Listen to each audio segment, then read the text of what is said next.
দুদেশের মানুষের মধ্যে ঐক্য গড়ে তোলার লক্ষ্যে নিউ ইয়র্কে নোয়াখালী ৫ আসনের জাতীয়তাবাদী পরিবারের উদ্যোগে অনুষ্ঠিত হয়েছে ঈদ পুনর্মিলনী ও বিজয় উৎসব।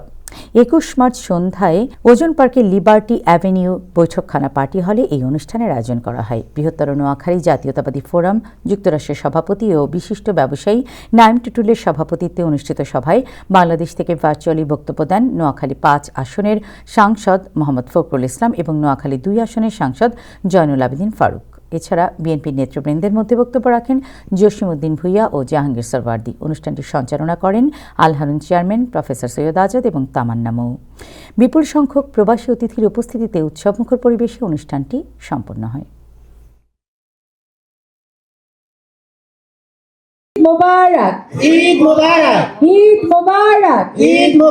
আজকে আমরা নোয়াখালী ৫-এর পক্ষ থেকে, নোয়াখালী ৫-এর প্রবাসীদের পক্ষ থেকে আমরা আজকে এই ওজন পার্কে ঈদ পুনর্মিলনী আয়োজন করতেছি। আপনাদের সকলকে ঈদ মোবারক।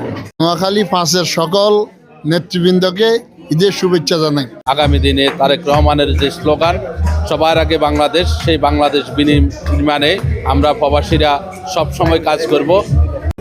আজকে আমরা এখানে গানের আয়োজন করেছি এবং দেশে বিদেশে আমাদের যত শুভাকাঙ্ক্ষী আছেন এবং জাতীয়তাবাদী পরিবারের পক্ষ থেকে সবাইকে জানাচ্ছি ঈদ মোবারক। নোয়াখালী ৫ আসনের পক্ষ থেকে ঈদ পুনর্মিলনী হয়েছে। আমরা আসছি, আমরা খুব ভালোভাবে এখানে এনজয় করলাম। ঈদের পুনর্মিলনী হয়েছে এখানে এবং ঈদের শুভেচ্ছা সবাইকে। আগামীতে আমাদের বিএনপি, যুক্তরাষ্ট্র বিএনপি আগে যেরকম ছিল এখনো থাকবে। আমরা ইনশাল্লাহ তারেক রহমানের ভাষা আছে, ইনশাল্লাহ থাকবো।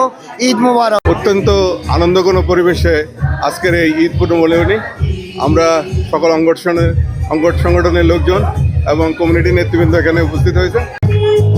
প্রথম বাংলাদেশ আমার শেষ বাংলাদেশ, জীবন বাংলাদেশ আমার মরণ বাংলাদেশ।